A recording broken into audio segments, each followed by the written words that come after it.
Prompt engineering, the art of talking with AI. Yeroo tokko ChatGPT gaaffii wayii gaafattanii gaaffii keessaniifis deebii quubsaa hin taane yookaanis akkaataa isin hin barbaannetti yeroo inni itti isiniif deebisu yoo kan isin mudatee beeku ta'e wanti suni rakkoo ChatGPT yookaanis AI toolii sanaa osoo hin taane rakkoo akkaataa isin itti gaafattaniiti. Rakkoon kun irra deddeebiin akka isin hin mudannetti furuuf egaa prompt engineeringiin dhufeetii jira. Bara AI'n akkas babal'ate kana keessa prompt engineeringiin beekumsa hedduu tokko fayyaduu fi namni kamuu barachuu qabudha. Prompt engineeringii kanaanis malee AI irraa waan feene hunda sirriitti argachuu dhabuu dandeenya. Maarree isinis AI guyyaa har'aa jiran garaagaraa waliin haala sirriin promptii bareedaa ta'e galchitanii fi deebii quubsaa irraa argachuu barbaaddu taanaan viidiyoo gabaabaa kanaa haga xumuraatti daawwadhaa jecha. Chaanalee keenya kanaaf ammoo haaraadha taanaan sabskiraayib gochuun maatii keenya ta'a. Akkuma beekamu guyyaa har'aa hedduun keenya AI toolsii garaagaraa kanneen akka ChatGPT, Gemini, DeepSeek fi kanneen kana fakkaatan hojiilee adda addaatti raawwachuuf jecha itti gargaaramna. Haa ta'u malee garuu AI toolii kanneen karaa fi haala sirrii ta'een dhiisnee akkuma argannetti callisnee kan itti gargaaramnu taanaan AI sana irraa riizaaltii barbaannu hunda argachuu hin dandeenyu. AI'n akka meeshaati. Meeshaan tokko akkaataa itti fayyadamuu qabnu hin beeknu taanaan faayidaa meeshaa sanaan argachuu qabnu hunda osoo hin argatin hafna. Meeshaa sanas haala hin taaneen yookaan itti fayyadamnu taanis miidhamuu dandeenya jechuudha. AI'nis egaa akkasuma akkaataan itti fayyadama keenyaa baay'ee tokko murteessaadha. AI gaaffii gaafannee deebii yookaan riizaaltii bareedaa akka nuuf kennuuf akkaataa nuti itti gaaffii gaafannu yookaanis ajajatti kenninuuf hedduu tokko murteessaadha. Akkuma garbage in garbage out jedhamu haala sirriin gaafannaan riizaaltii quubsaa fi bareedaa nuuf kenna. Callisneetuma akka nuti toletti kan gaafannu yoo taane ammoo deebii kwaalitii hin qabnee fi unnecessary ta'e nuuf kenna jechuudha. Mee fakkeenya tokko waliin haa ilaallu. Fakkeenya kanaafis generative AI baay'ee beekamaa ta'e ChatGPT haa fayyadamnu. Akkuma argitanii ChatGPT banuudhaan bakka sarchii yookaan gaaffii itti gaafannu kana irratti promptii yookaan gaaffii inpuutii isin argitan kanan galcheefii jira. Wayitan enter jedhuunitti egaa gaaffii an gaafadheef yookaanis inpuutii an kenneefi riizaaltii naaf kennu waliin haa ilaallu. Akkuma argitan egaa gaaffiin bakka kana irratti gaafadhee fi gaggabaabsee akkaataa isin argaa jirtan kanaanii ChatGPT'n deebii naaf kenneetii jira. Haaluma wal fakkaatu gaaffii tokkicha kallattii isaa jijjiiree promptii isaa sirreessee haa gaafadhuuni. Promptii yookaanis ammoo inpuutii gaaffiin bakka kana irratti irra deebiidhaan galchaatii jiru kuni promptii seeraan dizaayin godhamee fi kan sadarkaa isaa eeggatedha. Gaaffiin wal fakkaataa haa ta'uyyuu malee akkaataan itti gaafachaatii jiru inni lammaffaarraa kun kan fooyyee qabudha jechuudha. So akkaataa gaaffii kiyya kanaatiin ChatGPT'nis deebii kiyya fooyyessee naaf deebisuutti argama. Akkuma argitan egaa ChatGPT'n gaaffii kiyya akka lammaffaa irratti gaafadhe kana irratti gaaffii an gaafadheef ibsa bal'aa wajjiniin ditteelii haala kanaan naaf deebiseeti jira. Kanan duraan gaafadhe irratti garuu yoo agartanii baay'ee tokko gabaabsee raafliidha kan inni barreesseetii jiru jechuudha. Even innan booda kan irratti gaafadhe akka inni ditteelii barreessu kan godhuu fi akka inni haala orgaanaayizdi ta'een deebii akka inni naaf kennu kan isa puushii godhudha. Kanaafidha egaa akkaataa nuti itti AI toolii tokko waliin dubbannu yookaanis gaaffii itti gaafannu riizaaltii inni nuuf kennu murteessuu irratti shoora olaanaa taphata kan jedhamu sababa kanarraa ka'uudhaan jechuudha. AI toolii tokko yookaan generative AI tokko irratti gaaffii nuti bakka kana irratti galchinu yookaanis ajaja nuti akka inpuutiitti kenninuuf suni promptii jedhamuun kan beekamu yoo ta'u, prompt engineeringiin ammoo saayinsii yookaan aartii akkaataa promptii bareedaa ta'e itti dizaayin gochuun qopheessinu akkasumas promptii qophaa'ee jiru illee akkaataa itti fooyyessuun generative AI garaagaraa kanneen akka ChatGPT, Gemini, DeepSeek fi LLM kanneen biroof kallattii sirrii kennuun akka jarrii riizaaltii kwaalitii qabuu fi relevaantii ta'e qopheessan kan godhudha jechuudha prompt engineeringiin. Egaa namni promptii bareedaa ta'e dizaayin gochuun qopheessuu danda'u yookaanis ammoo waan barbaade tokko akkaataa itti karaa sirriin AI gaafachuu danda'u AI sana irraa outpuutii yookaanis riizaaltii barbaadu kamiinuu argachuuti ni danda'a jechuudha.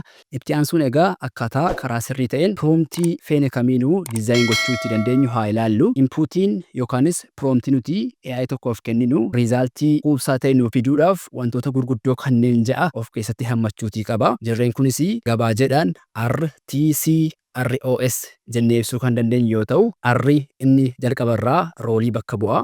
Kunis gaaffii AI tokko gaafannu keessatti AI sanaaf specific roolii yookaanis ga'ee murtaa'aa ta'e wayii kennuufi akka qabnu kan agarsiisudha. Gabaadhumatti AI'n sun akkaataa kamiin akti gochuu akka inni qabu kan itti agarsiifnudha. Fakkeenyaaf act as a professional YouTube script writer jechuun ni dandeenya. Act as you are an AI educator jechuunis ni dandeenya.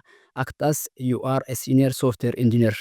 Haala kanaan wayitaa roolii kennuu fi AI'n sun perspektiivii sirrii ta'een deebii nuuf kennuu danda'a jechuudha. T inni itti aanu taaskii kan bakka bu'u yoo ta'u, AI'n sun maal akka nuuf hojjechuu qabu, hojii yookaanis dalagaa sana adda baasnee itti himuu akka qabnu agarsiisa. Fakkeenyaaf AI sanaan write a 60-second YouTube short scripts about artificial intelligence jechuun ni dandeenya. Summarize about prompt engineering introduction jechuun ni dandeenya. Generate jennee itti fufnee barreessuudhaan maal akka inni generate nuuf gochuutii qabu taaskii sana itti himna jechuudha. C inni itti aanu ammoo kontekstii kan bakka bu'uu fi deebii nuti AI sana irraa barbaannu eenyuuf akka ta'e akkasumas eessatti akka fayyadamuu barbaanne haala nuti itti beeksisnuunidha. Kunis egaa taarget audiyaansiin keenya eenyuun akka jarri ta'an fakkeenyaaf biginarsiidha moo stuudentiidha moo piroofeshinaalotadha moo eenyuun akka jarri ta'an itti himuu qabna.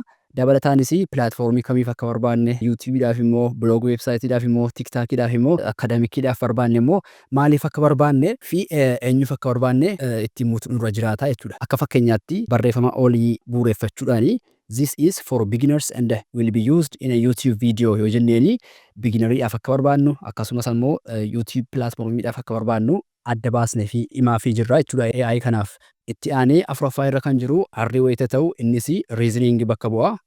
Paartiin kun paartii quality deebii AI'n sun nuuf kennu hedduu tokko kan murteessudha. Haala garaagaraatiinis AI sana gaayid gochuu yookaanis kallattii qabsiisuu ni dandeenya jechuudha.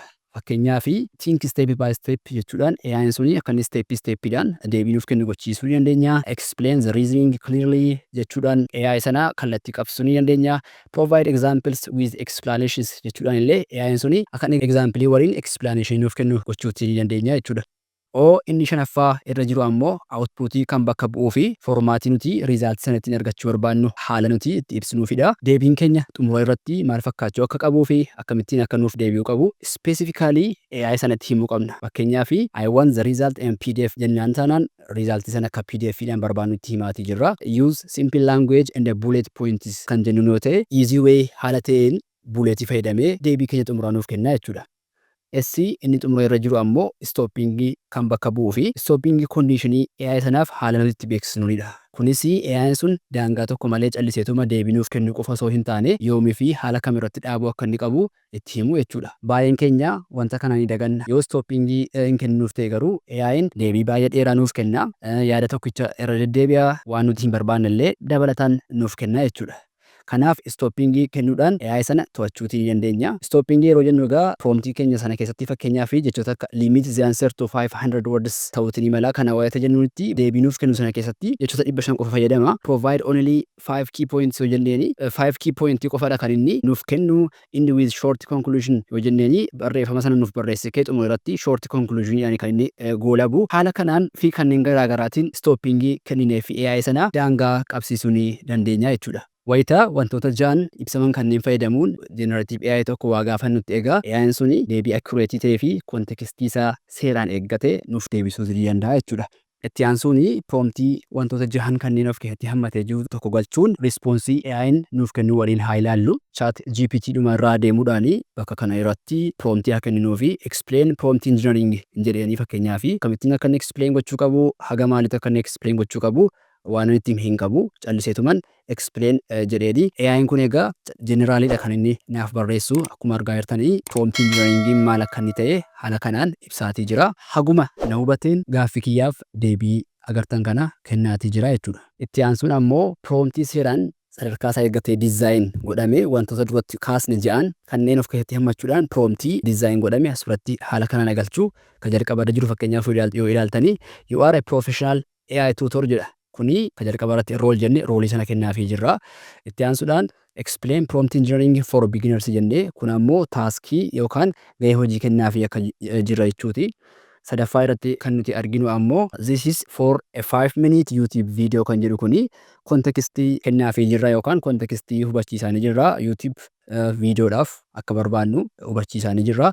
Think step by step and include some simple examples jechuudha ammoo reasoning kan jenne sana ibsaafii jirra jechuudha. Kunis akka inni steppiidhaan toora qabsiisee analyze godhuu isa gargaara. Dabalataanis simple example kan inni nuuf provide gochuu qabullee itti himaatii jirra jechuudha. Shanaffaa irratti use bullet points and simple English jenneeni kun ammoo akkaataa nuti itti outputii keenya barbaannu sanadha. So outputii keenya identify goonee fi bulletii fayyadamee akkasumas simple English hubachuuf nu rakkisneen akka nuuf deebisu adda baasnee fi jirra. Xumura irratti yookaan jaffaa irratti ammoo limit the response to 200 words ellen kun ammoo stopping keenyadha yookaan stopping condition keenya yeroo ta'u jechoota 200 qofa barreessee kan dhaabbatu ayyaneeti jirra. Enter wayita jennuun itti egaa promptii enhanced ta'e kana fayyadamuudhaan akkaataa promptii sanaatiin AI'n kun deebii nuuf kennaatii jira. So osoo seeraan teessanii deebii jalqaba irra jiruu fi deebii promptii lammaffaa kana nuuf kenname wal bira qabdanii check gootanii hedduu tokko garaagarummaa yookiin difference ni qaba. Promptii bareedaadhaan inni nuti gaafanne deebii bareedaa nuuf kenna. Kan jalqaba irra jiru ammoo gaaffii nuti gaafanneen akkuma nu hubatetti yookiin akkuma isatti fakkaatanidha kan inni deebii nuuf kennu jechuudha.